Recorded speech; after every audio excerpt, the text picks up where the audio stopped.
दोस्तों आज हम बात करेंगे आरसीएम के बारे में। RCM on transporter. बहुत से लोगों को बहुत ज़्यादा कंफ्यूजन है कि आरसीएम होता क्या है, ये ट्रांसपोर्टर पर ही क्यों लगता है और ट्रांसपोर्टर पर एप्लीकेबल कब होता है, कौन पे करता है आरसीएम, कितना पे करना है आरसीएम। इस तरह के बहुत सारे क्वेश्चंस हैं और उनके जवाब आज हम इस वीडियो में देंगे। कुछ लोग तो कहते हैं कि आरसीएम पर जीएसटी लगता ही नहीं है, कुछ लोग कहते हैं कि 750 रुपये तक जीएसटी देना ही नहीं है आरसीएम पर, कुछ लोग कहते हैं कि 1500 रुपये तक आरसीएम पर जीएसटी नहीं देना।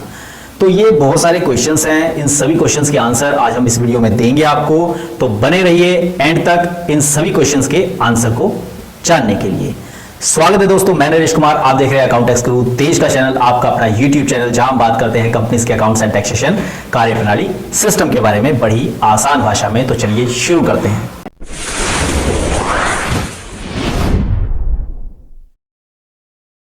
वीडियो अच्छी लगी हो तो वीडियो को लाइक करें, चैनल पर अगर आप पहली बार आए हैं तो सब्सक्राइब करें चैनल को, और दोस्तों बेल आइकन को हिट करना बिल्कुल ना भूलें ताकि जब भी हमारी कोई नई अपडेट्स आए, नई वीडियो आए तो आपको सबसे पहले मिले।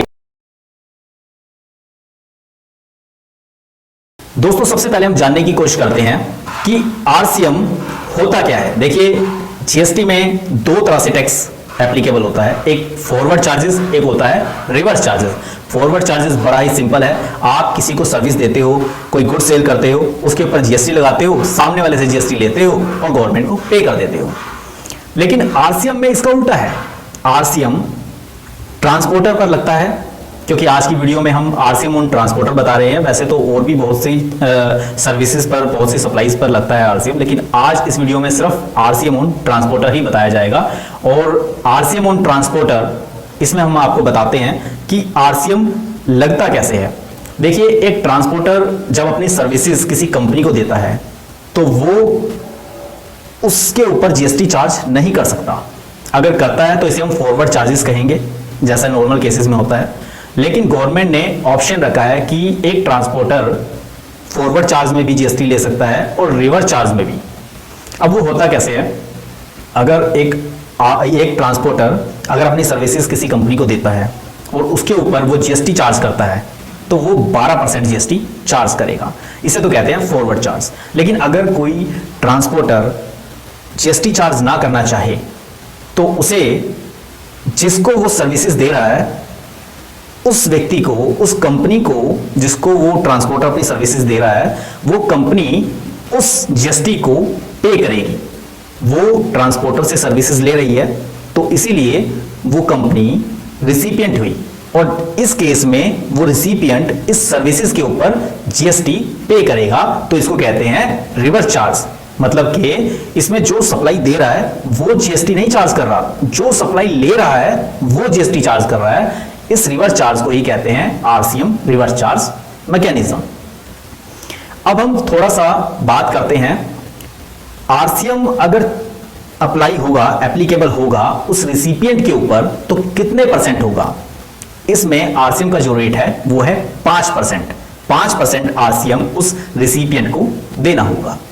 अब हम बात करते हैं कि जब एक ट्रांसपोर्टर अपनी सर्विसेज देता है तो इसमें दो लोग इन्वॉल्व होते हैं। एक वो कंपनी जो माल को भेज रही है, दूसरी वो कंपनी जो माल को रिसीव कर रही है।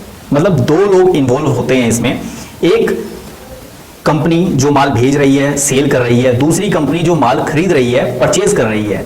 अब जो ट्रांसपोर्टर है उसने यहां एक कंपनी से माल उठाया और दूसरी कंपनी को माल पहुंचा दिया। अब ऐसे में इन दोनों कंपनियों में से कौन सी कंपनी पर आरसीएम अप्लाई होगा, कौन है वो कंपनी जो आरसीएम को पे करेगी।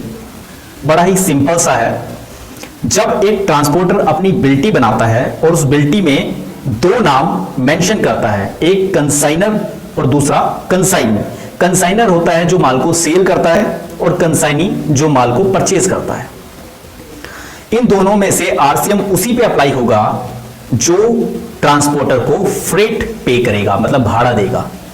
ऐसे में जब ट्रांसपोर्टर जब माल लेने के लिए जाता है तो कंपनी कहती है कि भाई भाड़ा हम नहीं देंगे, जहां आप माल उतारोगे भाड़ा वो देंगे।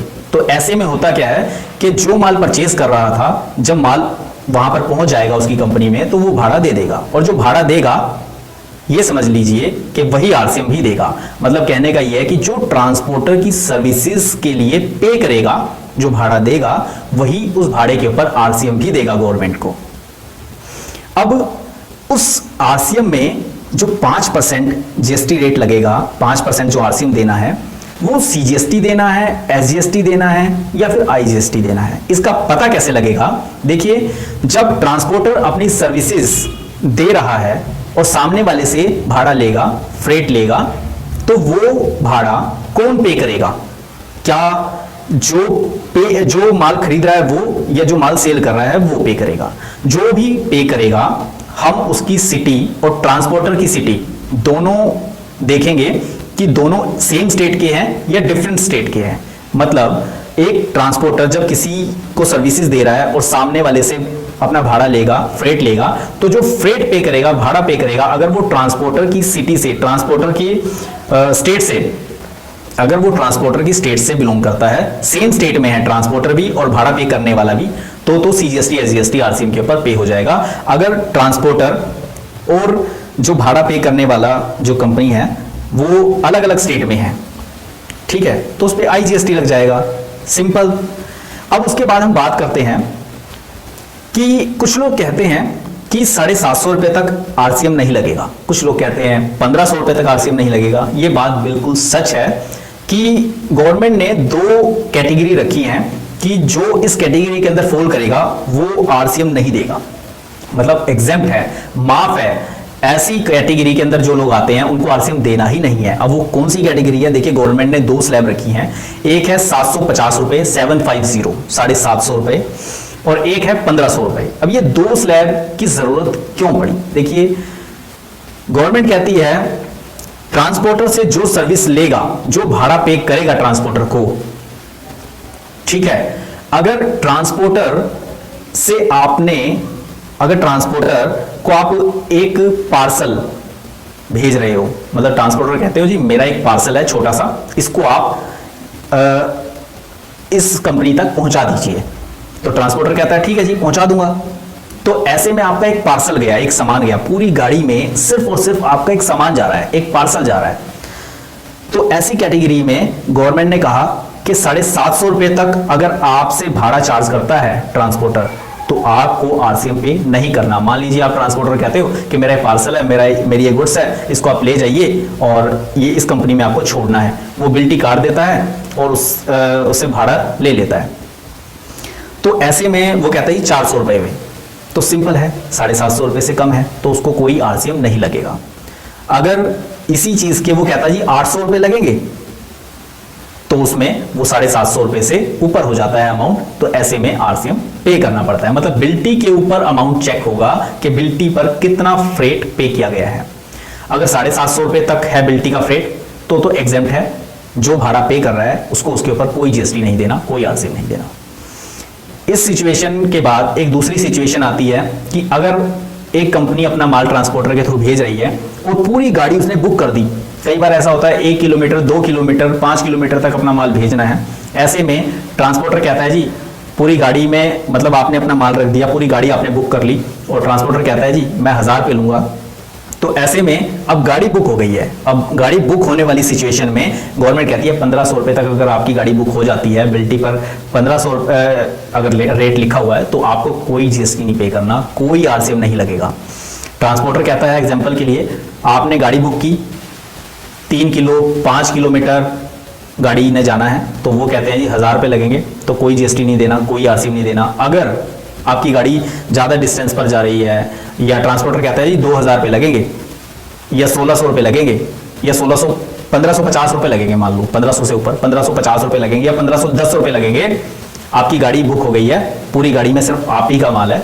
तो ऐसी सिचुएशन में आप जो 1510 रुपये या 1550 रुपये, जो भी 1500 रुपये से ऊपर आपकी गाड़ी बुक हुई है, तो आपको पूरे अमाउंट के ऊपर जीएसटी पे करना पड़ेगा, आरसीएम देना पड़ेगा। तो ये एक छोटी सी डेफिनेशन थी आरसीएम की, मुझे उम्मीद है आपको अच्छे से समझ में आई होगी। अब देखिए मैं आपको थोड़ा सा बता देता हूँ, ट्रांसपोर्टर को लेकर कुछ लोगों में कन्फ्यूजन हो जाती है कि ट्रांसपोर्टर किसको कहते हैं। देखिए सिंपल सी भाषा में मैं आपको एक लाइन में बताता हूँ, जो बिल्टी काट कर आपको देगा उसे हम ट्रांसपोर्टर कहेंगे। क्योंकि आपने देखा है कि कंपनियों में कुछ इंडिविजुअल लोग अपनी गाड़ी लगाते हैं, इंडिविजुअल मतलब मेरी अपनी एक गाड़ी है और मैंने कंपनी में लगा दी, तो ऐसे लोगों को ट्रांसपोर्टर नहीं कहा जाएगा जो अपनी बिल्टी नहीं देते। कुछ लोग ऐसे होते हैं उनके पास 3-3 4-4 गाड़ियां होती हैं अपनी, फिर भी उन्होंने अपनी कोई बिल्टी नहीं छपाई होती, वो ट्रांसपोर्टर की कैटेगरी में नहीं आते। तो ऐसे लोगों की अगर आप सर्विसेज लोगे, फिर चाहे आप 1000 रुपए लो, 2000 लो या 10,000 लो, ऐसे लोगों को कोई भी आपने जो भी फ्रेट देना उसके ऊपर कोई जीएसटी नहीं देना, कोई आरसीएम नहीं देना। अगर आप आरसीएम से बचना चाहते हो या तो फिर आप ऐसे लोगों की सर्विसेज लो जो ट्रांसपोर्टर नहीं है, जिनकी इंडिविजुअल अपनी गाड़ियां हैं, और अगर आप किसी ट्रांसपोर्टर की सर्विसेज लोगे तो ऐसी सिचुएशन में आपको उस पर जीएसटी देना होगा अगर आप उस कैटेगरी में फॉल करते हो। तो मुझे उम्मीद है आपको अब अच्छे से क्लियर हो गया होगा, अच्छे से समझ में आ गया होगा कि आरसीएम क्या होता है, किस पर लगता है, कौन पे करता है, कितने % आरसीएम पे करता है। 750 का कंसेप्ट भी क्लियर हो गया होगा। 1500 रुपये 1500 रुपये का जो कैटेगरी का आरसीएम है वो भी क्लियर हो गया होगा। तो मुझे उम्मीद है दोस्तों कि आपको ये वीडियो बहुत बहुत बहुत पसंद आया होगा, और जो नए दोस्त, नए सब्सक्राइबर चैनल पर पहली बार आए हैं, उन्होंने चैनल को सब्सक्राइब कर दिया होगा और बेल आइकन को प्रेस कर दिया होगा। इससे होगा क्या, जब भी हमारी कोई नई वीडियो आएगी तो उनके YouTube ब्राउजर में वो वीडियो सबसे पहले देखने को मिलेगी। आपका अपने इस YouTube चैनल पर अपना कीमती समय देने के लिए आप सभी लोगों का तहे दिल से बहुत बहुत धन्यवाद।